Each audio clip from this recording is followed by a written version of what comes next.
There's an old proverb we've all heard before. Charity begins at home.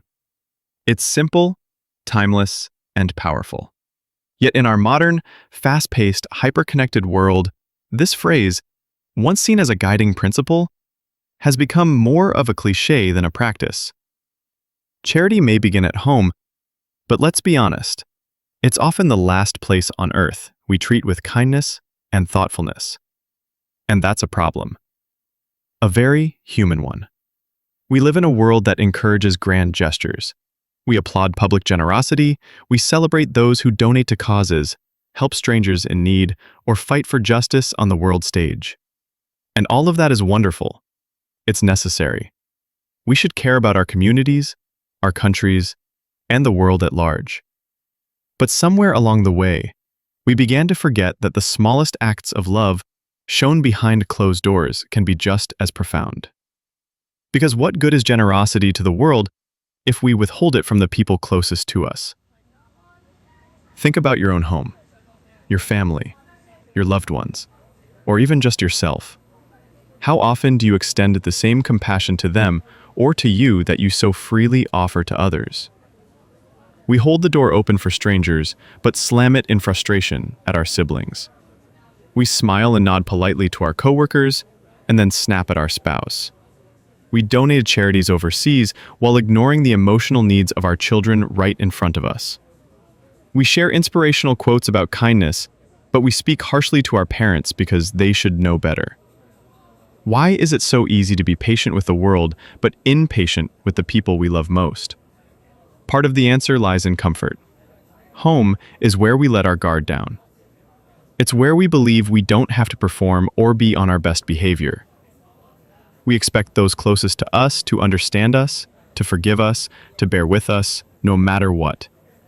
And sometimes, we take advantage of that. We treat strangers with diplomacy, but we give our loved ones the leftovers of our energy, our moods, and our time. We offer kindness to acquaintances while silently resenting those who share our roof. Charity, at its core, is love in action. It's not just about giving money or material things. Charity is patience. Charity is empathy. Charity is showing up with a warm heart, even when it's hard. And if that's the case, then home should be where it shines the brightest. Because at home, we have the greatest opportunity to practice love in its most difficult, most intimate form. It's easy to write a check.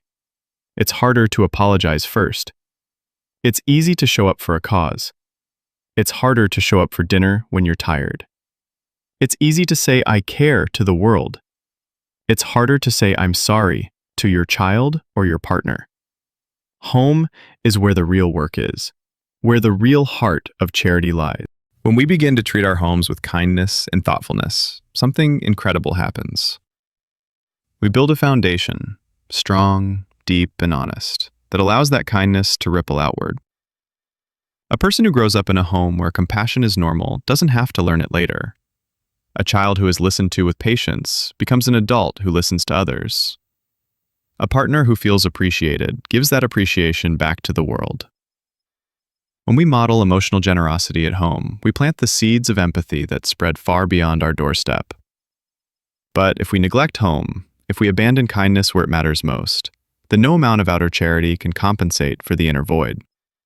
And let's not forget the home within ourselves, our own minds and hearts. Because sometimes, the person we treat with the least kindness is the one staring back at us in the mirror. We push ourselves too hard, criticize ourselves relentlessly, deny ourselves rest, and punish ourselves for mistakes we'd easily forgive in others. We call ourselves names we'd never dream of using on a friend. If charity begins at home, then we must also practice it with ourselves. Talk to yourself kindly, forgive yourself, allow yourself grace. You cannot pour from an empty cup. The way you treat yourself sets the tone for how you treat others. So what does it actually look like to bring charity home? It looks like listening fully when your partner talks, even if you've heard the story before. It looks like letting your child express their frustration without rushing to correct them. It looks like checking in with your friend when they've gone quiet, even though you're tired too. It looks like giving your aging parent the dignity of being heard. It looks like pausing before raising your voice. It looks like saying thank you for the small things that are easy to overlook. It looks like making time for family, not just out of obligation, but out of love. And yes, it looks like forgiving yourself and others, not because people are perfect, but because love allows room for imperfection. So let's always ask ourselves this: have I been kind to the people I go home to? Have I been patient with the people who know the worst of me and still stay? Have I treated my own heart with care? If the answer is no, don't beat yourself up. Just begin again. That's the beauty of charity. It doesn't have to be loud or perfect. It just has to be real. Start small. Start today. A gentle word, a warm meal, an extra hug, a little patience. That is where it begins. The world needs kindness, no doubt. But the world is made of homes, and homes are made of people. People like you, people like me. So let charity begin with us. Let it begin in our homes, with our families, our partners, our children, our parents, and yes, with ourselves.